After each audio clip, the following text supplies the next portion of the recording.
for those of you who are new to the broadcast, I'm Phaedra. I'm the astrologer and artist of Mystick Physick Astrology, and I use Western and Sidereal astrology in my practice to help you kind of reconnect with your soul purpose and remember why it is you came into this life to begin with. Today, we're going to be exploring the astrology of the current planetary transits across the heavens from a Western sidereal perspective. So we're going to be using the Faye and Bradley zodiac. If you don't know your Faye and Bradley sign placements, you're going to want to have a look at the free chart calculator at the website mystickphysick.com/sidereal tools to get that information. And really the aim with these broadcasts is to offer you guidance on how you can consciously use the energy of the transiting planets to affect your life in a positive way. And so the idea is to learn to to respond to your transits rather than just react to them. Don't just let them happen to you. Learn to anticipate them, understand how they can affect you, and craft a plan for how you want to leverage them, how you want to navigate them. Basically just learning to use planetary transits to our advantage. That's the idea. I want to invite you to please like and share the broadcast, tag a friend, or share this broadcast with someone if you know anyone who might be interested in what we're going to be talking about today. And I want to thank you for joining me. Today we're going to be talking about where we're at currently with astrological transits using the Faye and Bradley zodiac. We're going to be recapping a little bit the recent new moon in Sagittarius that we just had, as well as the upcoming Mercury retrograde and the full moon in Cancer. But welcome to the broadcast. It's good to have you with me. I'm going to just check on the health of our streams, see if we have anyone watching live. Usually the live viewers are catching us on Facebook, but you can also catch us live on YouTube, at least for now. Things are changing in that regard. So that'll be something to keep your eye on through the rest of this month and into next month. So first, let's kind of recap where we're at right now. We have, as of the 14th, all planets in direct motion. Mercury. Uranus stationed direct on the 14th. Uranus is still kind of considered stationary because he's still at the same degree and minute of the zodiac as he was when he stationed officially. But normally, I would be encouraging you to use a window of time here at the beginning of the year to be making all your major initiations for the year. And I want to ask you to hold off if you can, because Mercury on the 15th just entered the shadow of his first retrograde of the year. And so this is really a time to be wrapping up Mercury-related activities rather than initiating new Mercury-related activities. You're going to want to hold off on making major initiations until after Mercury stations direct on the 21st of February and gets back up to speed later that month. So a little bit different dynamic early in the year this year compared to some of our recent years where Uranus is stationed direct usually opens this window of about 2.5 months where we have plenty of opportunity to be making all of our major launches and initiations towards things we want to accomplish for the year. Not so this year, just due to the timing of Mercury's first retrograde, okay? So Mercury, like I said, will be direct again February 21st. And we'll have that window open up at that point in time, and we'll have it open until April 27th when Pluto retrogrades. He'll be the first outer planet to station retrograde for our mid-year retrograde season. And that window of opportunity between February 1st and April 27th is going to last about 1.5 months or so. We're going to have 2 new moons to take advantage of during that window, the new moon in Aquarius on March 13th and the new moon in Pisces on April 11th. And we'll talk more about how you can use those 2 new moons as we get closer to them, okay? Right now, we have Mercury in Capricorn. He entered Capricorn on January 5th. He's going to be there until the 26th. So for most of the month, and then he'll enter Aquarius briefly, and then he'll retrograde back into Capricorn until March or so, mid-March or so. And so with Mercury in Capricorn, this is really a time when our minds are on more practical matters, practical considerations. They might be more on our ambitions, on our goals, things we want to accomplish or achieve. It's a good time to be analyzing structures and foundations for integrity. Our mind can be quite stable and focused while Mercury is in Capricorn, Capricorn being an earth sign. But also we have that cardinal energy of initiative to take advantage of, where our minds will be easily moving into new territory and easily able to analyze new information and to consider new structures and new ways of building for the future, if that makes sense. So during Mercury in Capricorn, like I was saying, this is when your mind is on practical matters and ambitions, analyzing structures and foundations for integrity. That's the important thing, for integrity. Understanding where we might need to destroy or raise something to the ground in order to rebuild from a stronger foundation, a more solid underlying structure to be building upon. There is, during this Mercury and Capricorn transit, a risk of destructive arguments that could cost us friendships. There's a potential for sudden changes of fortune, which destabilize social structures in our lives or the work that we do within organizations. This is a time to be considering how are you expending your social capital and your social influence, okay? We also have Venus in Sagittarius right now. That was beginning January 4th, and that will run through January 28th, so late in the month of January when she joins Jupiter, Saturn, and Pluto in Capricorn. We'll have quite the stellium going on there. We have Mars currently in Aries, and this is an experience that we've been having for many, many months now. Mars entered Aries during the latter portion of 2020, had a bit of a retrograde that took him back into Pisces for some time, and then he re-entered Aries the day after Christmas, December 26th. Okay, and so Mars in Aries, this is about taking decisive action towards your objectives, at least this transit of Mars in Aries is. Or decisive action towards the objectives of a higher authority with whom you align. And we talked about this a little bit on the last broadcast. Now, the objectives, what I mean by that is the objectives of this authority either align with your objectives, your personal objectives, or they support the manifestation of your personal objectives. This is about acting with intention, okay? It's about giving birth to what you desire and putting the focus on your own needs and wants.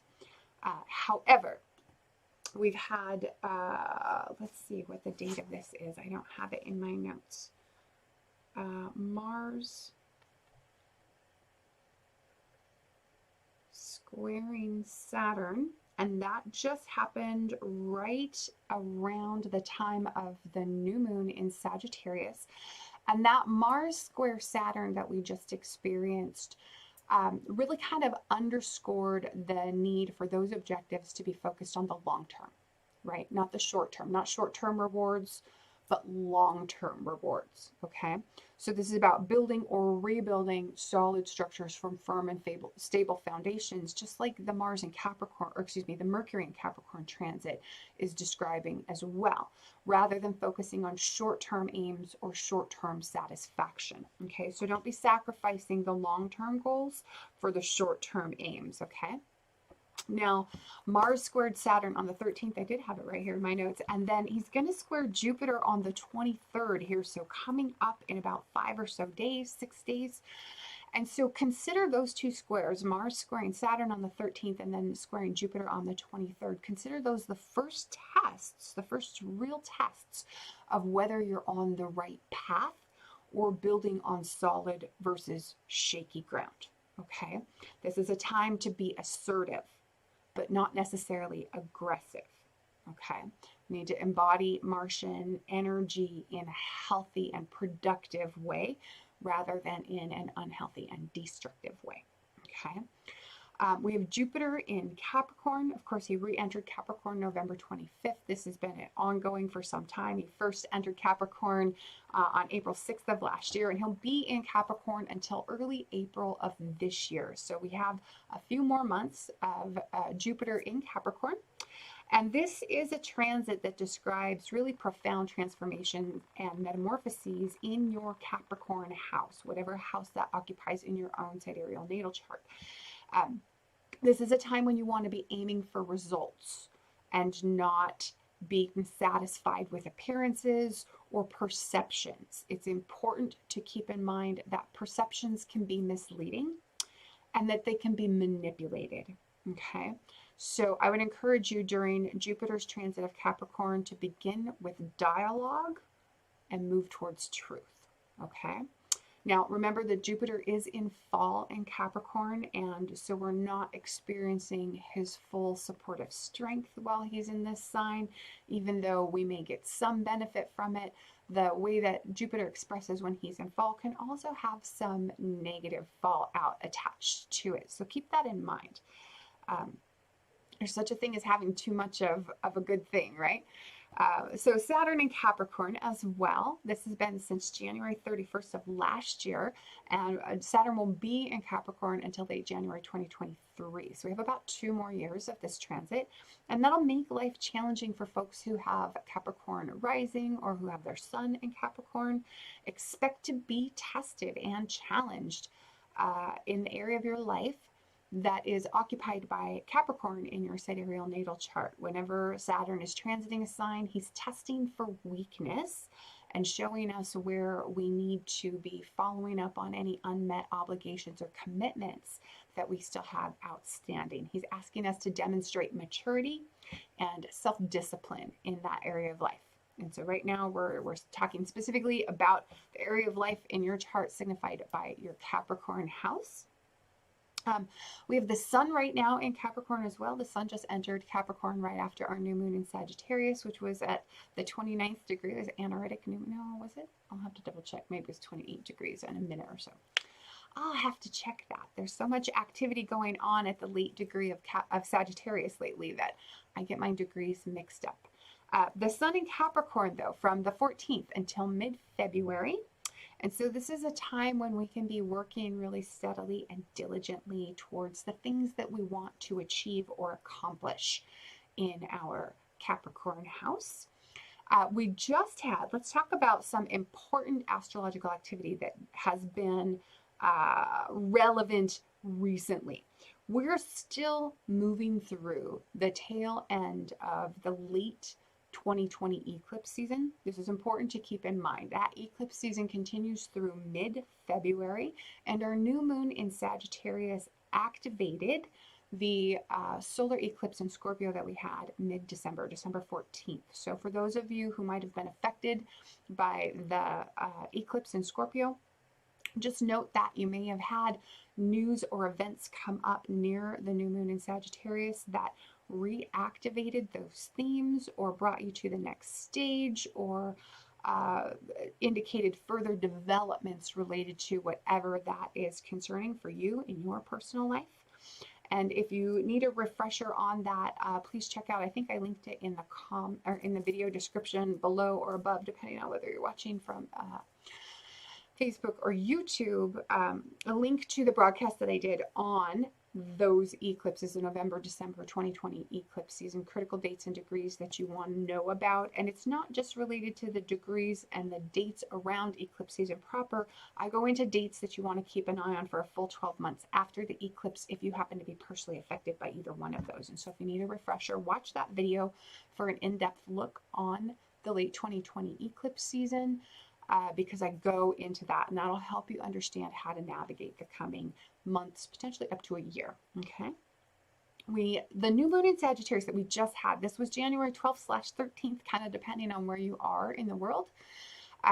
Let's go over what that brought up for us energetically, because it's still kind of in play. We're still in the early days of the new moon. In fact, we're in the early enough days such that this might be the time that you're taking your initiatory action towards whatever it is you want to begin or initiate or manifest for the new moon in Sagittarius.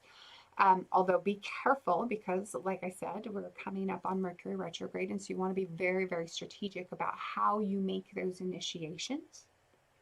Now, the ascendant ruler for that chart Pluto ruled the ascendant. I want to say the ascendant, I don't have the chart in front of me. I want to say the ascendant was in Scorpio. Yes. So Pluto was our ascendant ruler, and he was conjunct the new moon when the new moon took place. And so this intensifies the energy of the new moon around themes of death, transformation, rebirth, wealth, influence, things like that. So it's potentially a transformative and yet destructive new moon, even though we think of new moons as a beginning, a new opportunity, a new time to initiate. In this case, the new moon may have been may have signified that whatever we're building going forward is predicated on the destruction of what came prior, related to your Sagittarius house. So keep that in mind as you navigate this new moon. Jupiter rules this new moon, the new moon in Sagittarius that we just had, but he's ruling it from his sign of fall.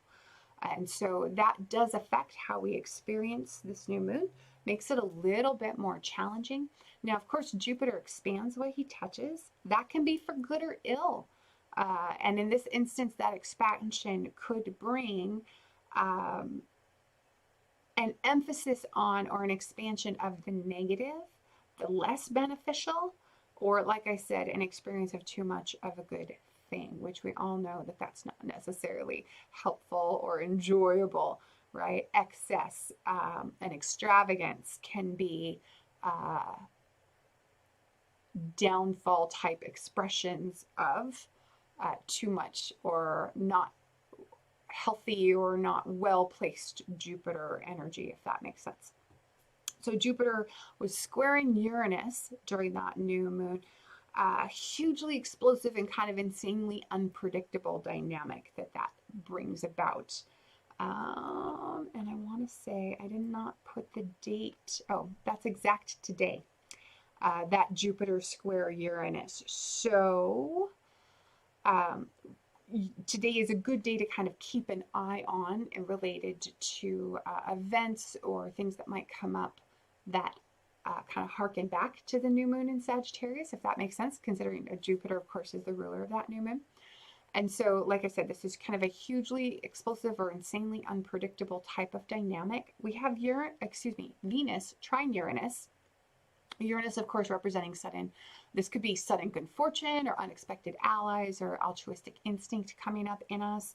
We have Mars squaring Saturn for the new moon, which signifies frustration and inability to act, obstacles or obstructions that might be keeping us from moving forward.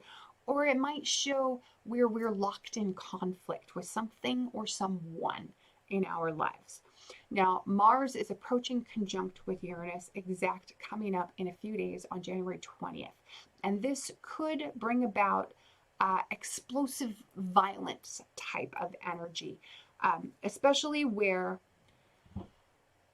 Mars will not really be under Saturn's restriction anymore because the Mars square Saturn aspect was exact on the 14th, and that's a week before the Mars conjunct Uranus aspect. And so we won't necessarily have Saturn reigning in that potentially impulsive, violent, aggressive, conflict-oriented nature of Mars.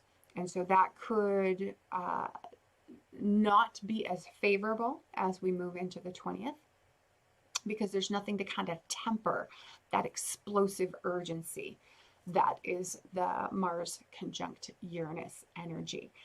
And do keep in mind, as I was saying earlier, that this new moon that we just had also activates the December 14th new moon in Scorpio eclipse that we just had. But this new moon kind of describes an explosive environment, the potential for accidents and impulsiveness, intense power struggles, potentially a new wave of death, likely related to our COVID pandemic.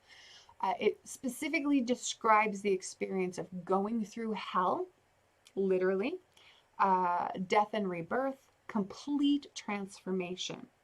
There's a potential for impulsive acts of destruction, the sudden breaking of commitments or contracts. It's not a good time to make a contract either if that's something that you had been considering or on the verge of doing.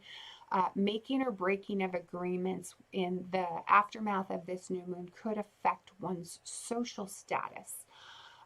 There is a potential for an influential person playing a role in this new moon or the activities and events around it. They may be highly persuasive in trying to exert their influence, which may be good or bad, right? And one thing that I do think is a good positive takeaway from this new moon is that we're kind of in a situation where we have an instinctual knowing of what to do. So just follow your gut instincts, and I think you'll be all right in that sense. This new moon in Sagittarius also brings with it this intense generative urge, birthing pangs, if you will, disruptions to our routines, schedules, and daily life. In terms of how you can use this energy to harness it, look for opportunities to increase your wealth, power, influence, or esteem, but do that with integrity, okay? This is an opportunity for you to transform your relationship with wealth and abundance, to transform your relationship with your possessions or with the resources of the family.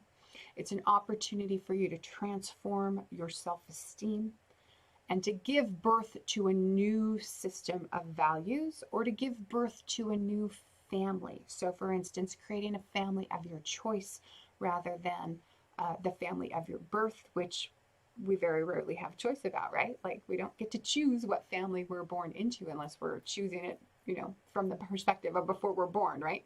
We don't necessarily understand what motivated or drove that choice at the time. And we don't necessarily have positive experiences within our family of birth. Our family of birth might not carry the same values that we ourselves hold dear. And so this is an opportunity to begin a new family, perhaps one that's more in alignment with your own personal values. Okay. Now, the other thing that this new moon in Sagittarius that we just had is encouraging us to do is to get creative about giving birth to something new or creating something new from the existing resources that we already have. So resources that belong to other people or that we don't have might not be available to us. This is really kind of encouraging us to get very MacGyver-like with the resources that we already have at hand and to do what we can with those in the creation of something new. Okay. Now coming up today, of course, like we were talking about, we have, Jupiter square Uranus. That is active today. This is not a good time to be taking risks with other people's resources or with money that you can't afford to lose. Okay, so keep that in mind. Unexpected expenses or information coming to light around children or creative endeavors is a possibility at this time. Risk-taking that incurs loss to a partner or losses that you would have to repay or to someone that you would have to repay, that's a possibility.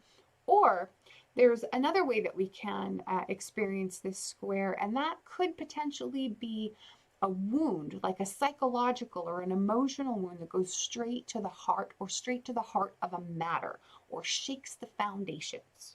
Okay, so be aware for this type of energy to be in play today, tomorrow, even yesterday, as this square hits perfection and has its strongest influence. We have Mars conjunct Uranus the 20th. We talked about this a little bit already. And this is interesting because, first of all, it's a very explosive, volatile, and potentially destabilizing energy. And it taps into the Sun, Jupiter, Saturn lineup in Capricorn, basically through the end of the month. So this is a really tense conjunction that activates a really tense square where the Sun is activating the Jupiter-Pluto midpoint, the Sun is activating the Saturn-Pluto midpoint, and Saturn is activating the Sun-Pluto midpoint. And so this midpoint activation that's going on as well kind of amplifies this tense and potentially destabilizing energy. And really, because the midpoints are in play, it's prolonging it. These are some slower moving mid and outer planets when we're talking about Jupiter, Saturn, Pluto. and Uranus. And so even though the sun is a little bit faster moving and Mars is a bit faster moving, the energy, the tension, this is all in play for a longer period of time because so many outer planets are involved in this lineup. But it really signifies the potential for sudden conflict, sudden violence, signifies the potential for impulsive bravery and courage, and it has the potential to shake the foundations of whatever is being disrupted, shaking it to its core. Okay. We also, coming up, have, like I was saying earlier, Mars squaring Jupiter on the 23rd. We have Venus sextiling Neptune the same day. We have the Sun conjoining Saturn the day after. That is usually one of the most difficult days of the year. So mark January 24th. Keep your eye on it. That is likely to be a profoundly difficult day. For the 26th, we have a lot going on, and the 28th, we have a lot going on. So the 26th is going to bring us the Sun square Uranus, which again, potentially triggering sudden events or accidents. We have Pluto entering Capricorn that day. So that's the beginning of a very long new sign transit for Pluto, and very significant for those of you who have Capricorn Sun or Capricorn Rising. And Mercury entering Aquarius the very same day. Okay. And then on the 28th, just 2 days later, we have the full moon in Cancer. We have Venus conjoining Pluto at the same time she's entering Capricorn. And so that's a whole other pattern of configurations stacked up against one another on the 28th, just 2 days later. Now, the full moon in Cancer, let's talk about that for just a moment. This is on the 28th of January. This is the potential to be quite tense, quite emotional, potentially destructive. The moon is ruling this full moon from her domicile in Cancer, right? She's squaring Mars. Mars is going to be square both of the luminaries at that full moon. At the same time, the Sun is conjoining Jupiter in fall. Now, a Sun-Jupiter conjunction, normally we would consider that the best or luckiest day of the year. Jupiter is in fall, and so expect that to maybe not be playing out in the way that we might normally anticipate a Sun-Jupiter conjunction to play out. So with the Sun conjoining Jupiter, that means Jupiter is going to be opposing the ruler of our full moon from his sign of fall. And so that could kind of negatively color how we experience the full moon in Cancer. And with this square from Mars to the moon especially, understand that Mars and the moon are conflicting energies. Cancer and Aries are kind of conflicting energies. These are energies that are at odds with one another. You're talking about hot, dry, masculine versus cool, wet, feminine. And they're going to be hitting at a cross to each other, and that will be felt. There will be no way around feeling that. It could trigger a break preceded by a sudden upset or conflict or argument or violence, something that occurs really out of the blue that's unanticipated. An influential partner or the influence of money may come into play at this full moon. We may need to act or react quickly, and we may be inclined to impulsiveness, right? Actions taken at this full moon in Cancer on the 28th are likely to determine its outcome. So keep that in mind. What you do is going to have a direct effect on the outcome of the full moon. Uranus is still stationary when Mars conjoins him on January 20th. And at the new moon, Uranus is going to be aspecting the transiting ascendant-descendant. And what that indicates is that the events of the full moon, not the new moon, they could be quite disruptive. Okay. Now, another thing happening kind of concurrently, not necessarily related to the new moon, but happening concurrently with it, is a new cycle of partnership or a new cycle in love or in money or finance within your life, beginning at the same time as the full moon in Cancer. Okay. One thing that the full moon in Cancer is asking of us is to move in a new direction. Okay. Now, on the 29th, we're going to have the Sun conjunct Jupiter exact. So that's just the day after the full moon in Cancer. On the 30th, we're going to have the Sun squaring Mars just at the same time Mercury is stationing retrograde. And I want to talk, before we wrap up here, just for a minute on the Mercury retrograde. We're going to go into more detail about that on the next broadcast, the day after Mercury stations retrograde. But I want to talk about this so that you kind of understand what to prepare for. And I did not include in my notes the link to, and so I'll add it to the video description after the fact. Excuse me, just one moment.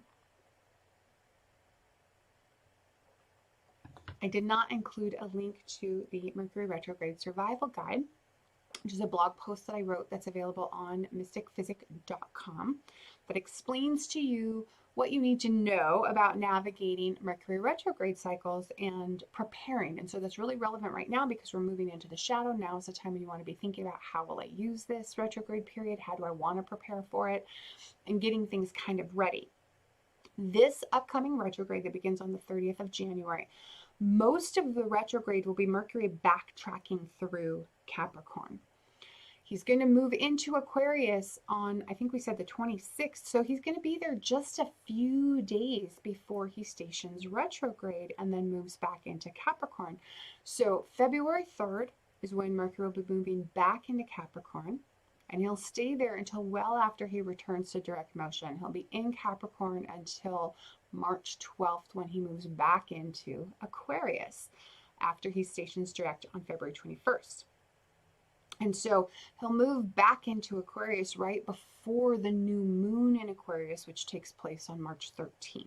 Okay, we'll talk a little bit more about that and the dynamic of it coming up on the next broadcast. But this retrograde of Mercury offers an opportunity to review and rework any Mercury-related activities that you've been dealing with or working on or initiating during the month of January, especially since Mercury entered Capricorn on the 5th. So this will be a time for you to make tweaks and adjustments or course corrections in those first 3 weeks of February.